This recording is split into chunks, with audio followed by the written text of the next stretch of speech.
Karol, last night you had a book promotion in Belgrade, which was followed by a concert. How did you like the Belgrade audience and how did you like the event in general? Yes, so actually this was my first true promotion for a translation of one of my books outside Paris, outside France actually, and it went very well. I'm very pleased that all things were organized in such a nice way, with great efficiency. As far as the audience is concerned, obviously the Belgrade audience is very musical, and the themes on which to improvise that they suggested were in total very inspiring. The thing is that perhaps, but I should have noticed the thing or told someone about it. Perhaps the fact that the light was on in the concert hall also for the people attending the concert and not only for me on scene was perhaps a mistake, in the sense that there might have been some more concentration if it were more into the dark, so to speak. But all in all, it was very inspiring indeed. And you are actually leading me to my next question, and that is improvisation in music, and that is what you actually do. So can you tell me something more about this entire process of improvising? And is it stressful because you hear the audience tells you a word or scenario, and then you have to come up with the entire music for that in just several seconds? And if I understand it correctly, basically it has to be something new every time. Mm-hmm. So is it stressful? Is it how does it feel to produce music in such a way? No, I shouldn't say it was stressful, or it is stressful in general when I do that. It's just that, of course, the moment I put my hands on the keyboard, I don't really know what I'm going to do, or rather, I don't have a global view of what the form will be. I just have a hint of what the beginning of my improvisation is going to be, and possibly a hint of what might be the diverging forces that might lead from one point to another, in the sense that at times the themes I'm given are an invitation to confront two distinct worlds or two very different composers, and the more different they are, the easier it is in a way, in the sense that if I'm given a theme, actually that was one of them, that was not very easy. If I'm given Clair de Lune in the style of Mozart, normally someone would think of Beethoven's Moonlight Sonata. I decided that would take rather Debussy's Moonlight, with Debussy's Clair de Lune, because it would be more remote in time than Mozart's style, and so I could experience or try to experiment a sort of confrontation between these two styles. The style of a French composer at the end of the 19th century, the time when Debussy's Clair de Lune was composed, and some 100 years before Mozart's style. And are you satisfied with how it all sounded last night? Yes. It's always a question of whether the audience will give you themes that can attract your imagination, and that's always very difficult. Even though I've done that for, not ages, but for some 20 years now, or even a bit more than 20 years, it's always complicated at first to try to convey to the audience the image of what a good theme to improvise on should be. There's always some space for questioning, in the sense that you can specify, and that's what I did, you can specify two things. the fact that, of course, I don't know everything. Of course, I'm not a jukebox, so you should not necessarily refer to one specific movement, one specific composition, be it a masterpiece or not, by a certain composer. And also, I may specify the fact that all curious, all strange themes are not necessarily good themes. There is always a temptation from someone in the audience not to think really in terms of what is going to be a good improvisation in my theme, but how may I attract attention of the other people? How may I, in a way, show off? But I must say that this risk, which always exists, was not high yesterday, in the sense that, in general, all themes I was given were themes on which an improvisation could be based. So I was reading a lot about you before the interview, and I can say that you have actually quite a diverse life and career. And so you did maths, also journalism a bit, and music. So how did you end up in music, and like, are you there to stay, or you plan to move on to something else? So first of all, it's true that I did some math, but I mean,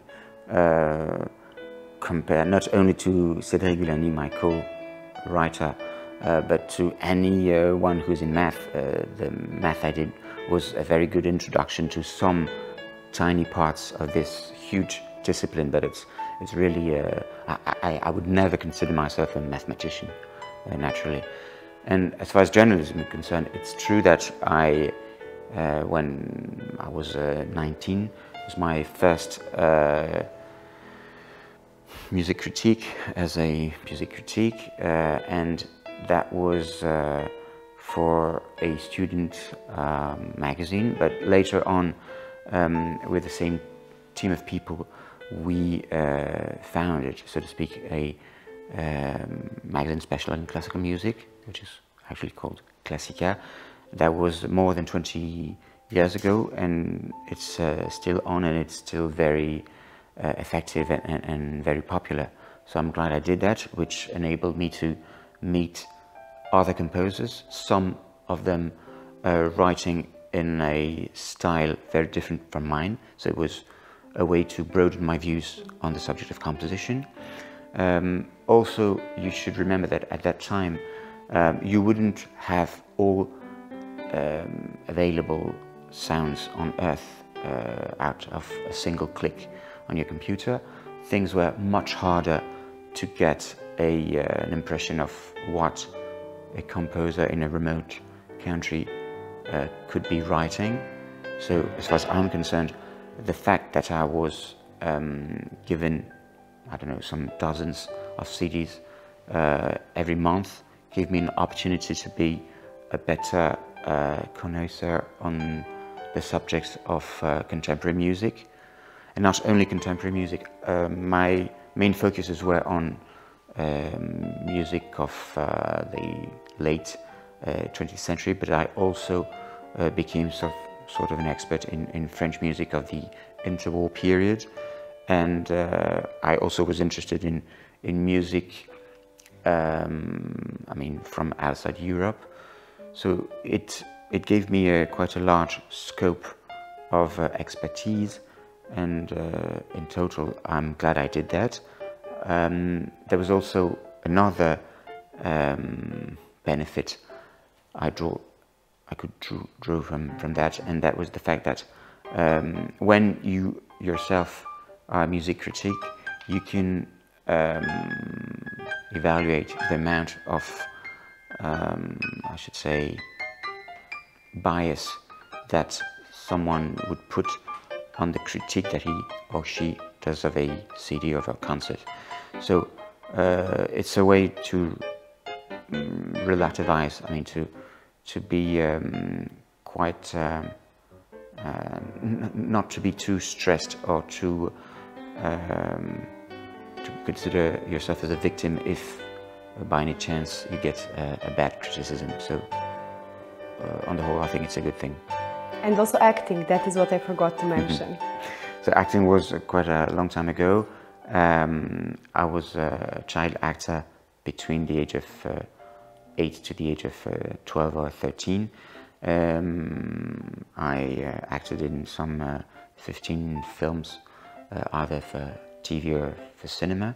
I had a chance to be acting in theatre, and with one of the greatest directors in the world at that time, who was Giorgio Strehler,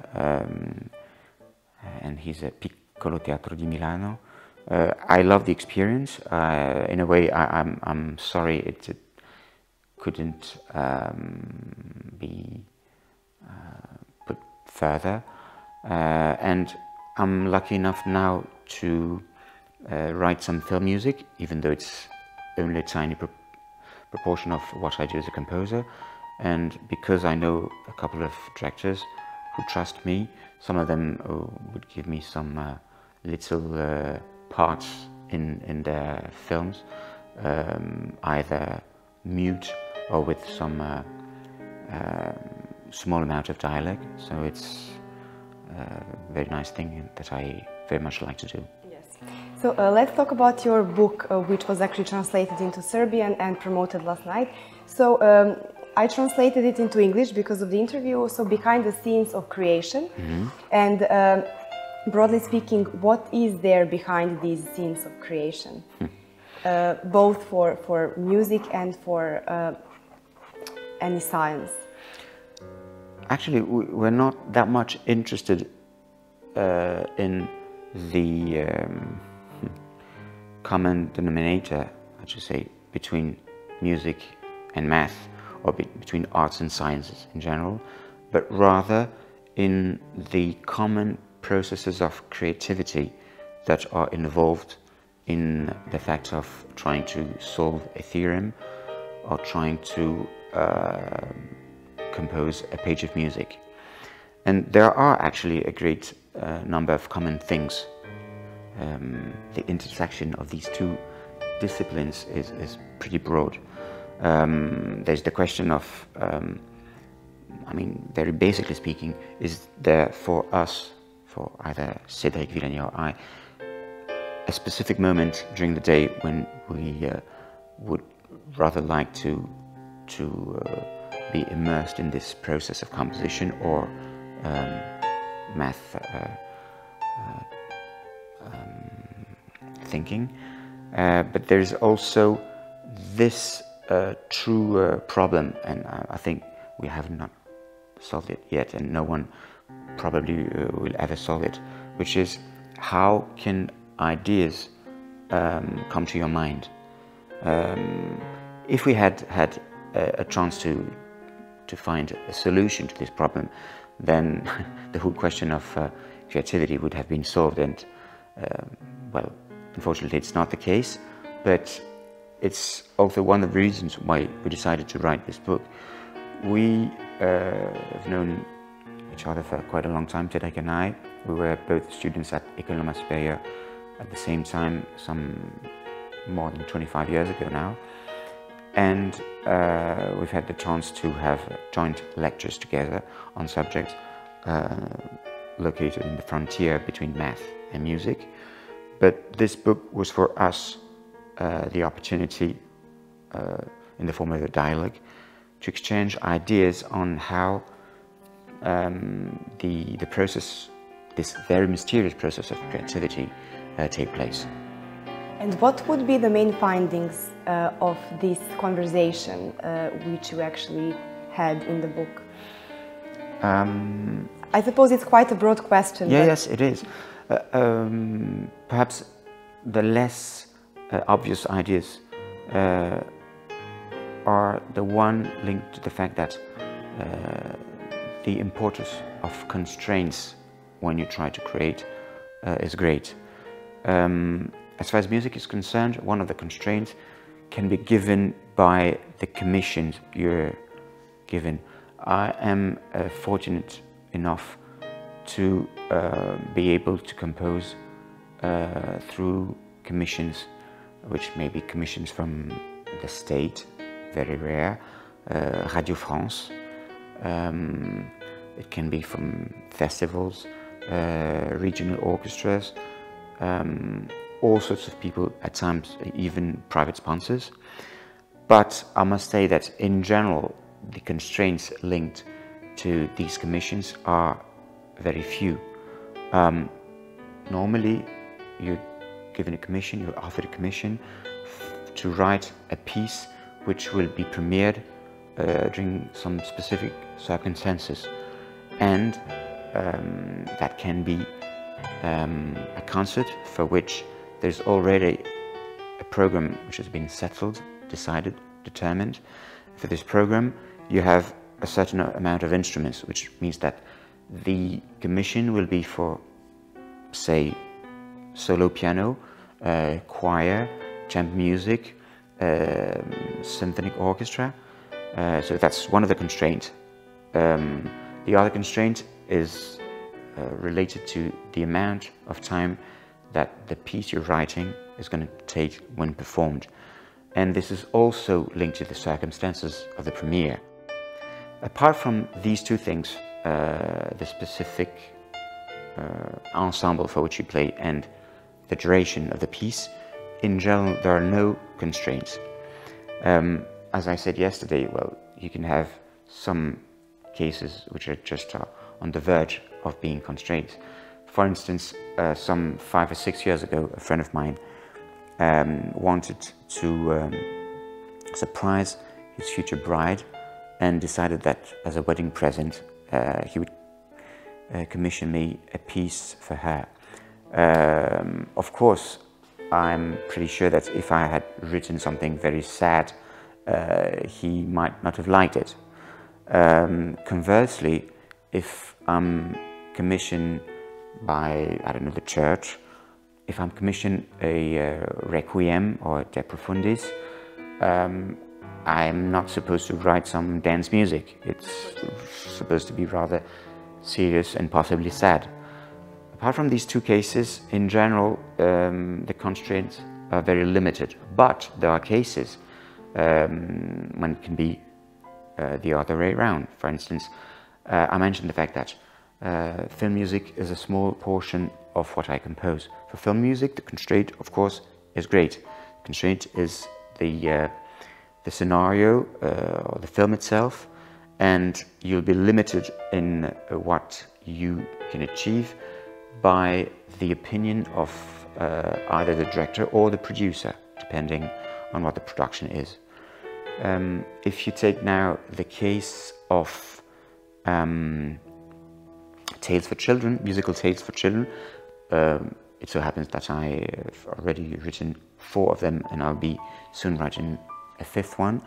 Well, then you're determined by the text you're offered, and this text will be of a certain length. It will convey some specific feelings, and of course you'll have to adapt to these feelings to try to express in your own way what the text is about. So that's an additional constraint. I also wanted to ask you about what have you learned about mathematics and mathematicians by having this huge conversation with Vilanijem, if I'm pronouncing it. Yeah, that's right. Perfectly right.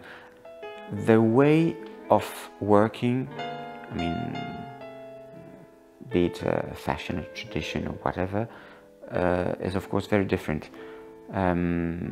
These two activities, I mean, the activity of creation as such is in general very lonely. I mean, you can feel solitary when you're in the process of trying to fill a page with notes of music or symbols of math.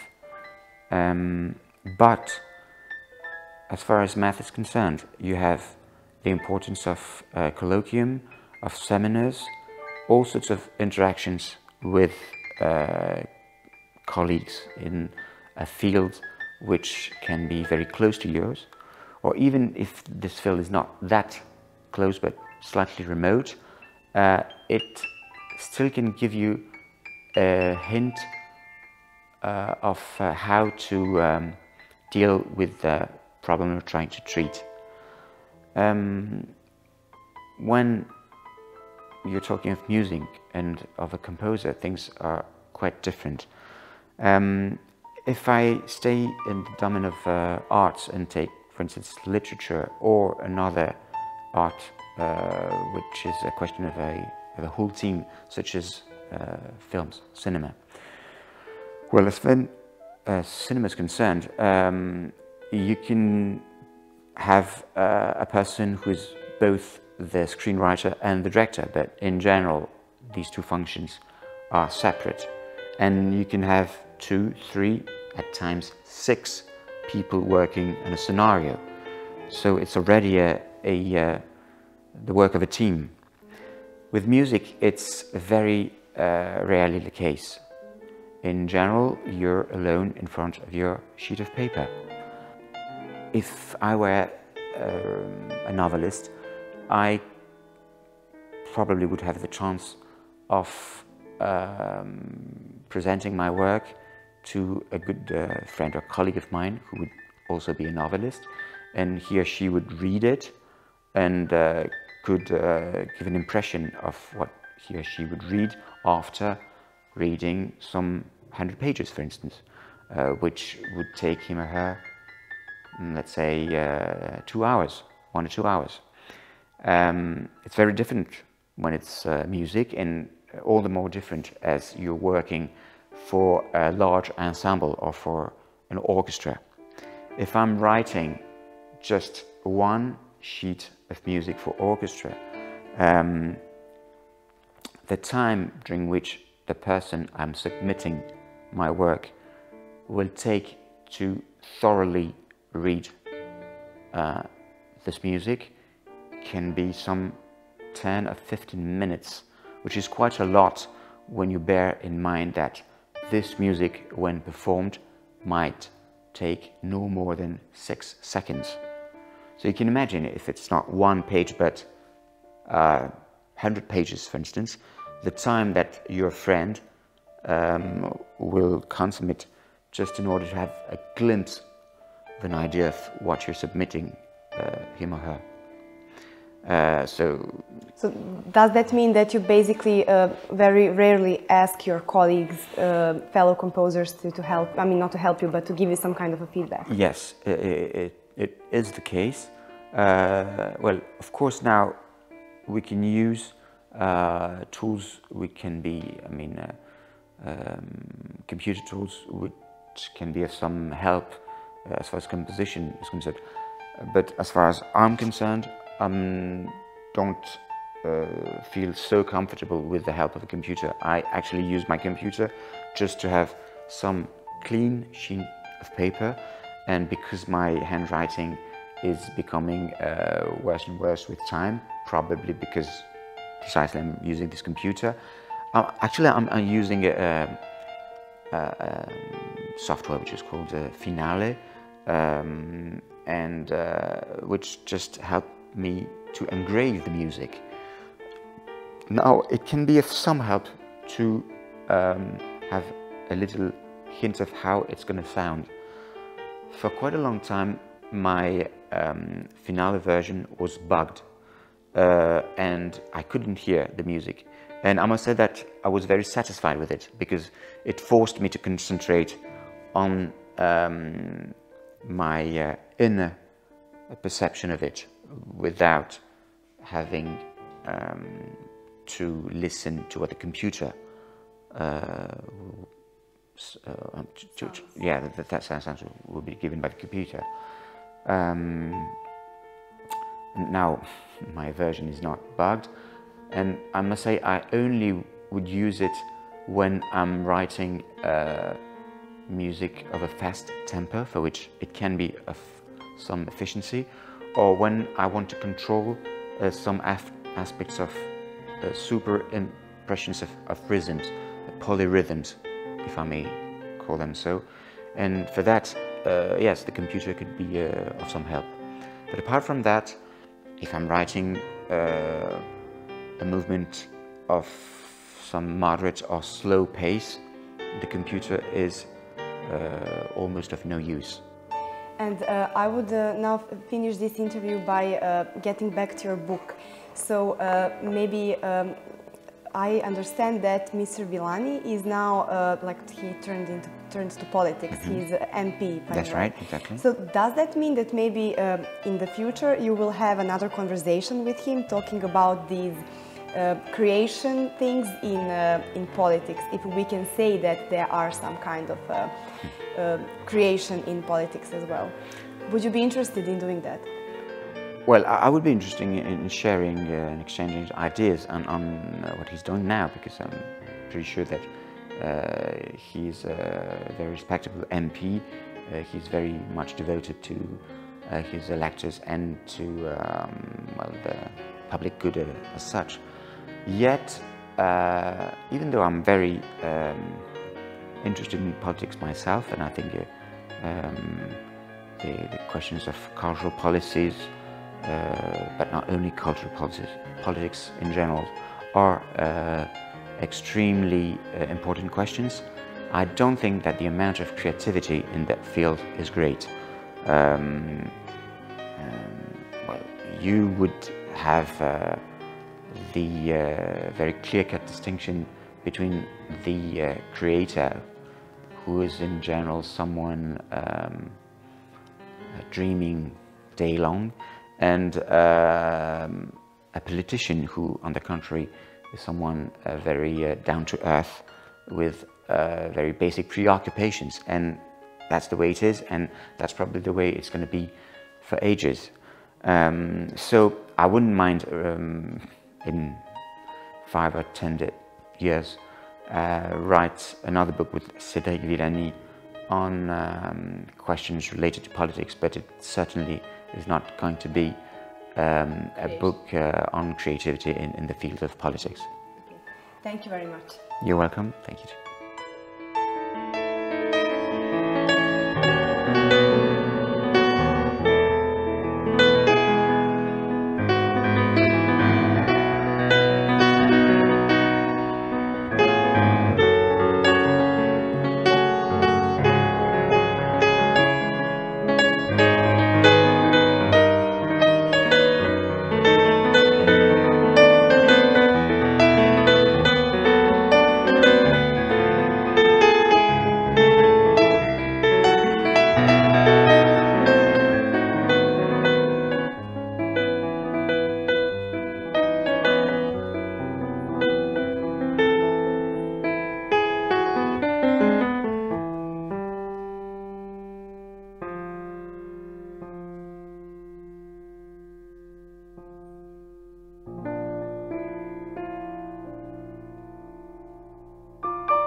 Merci.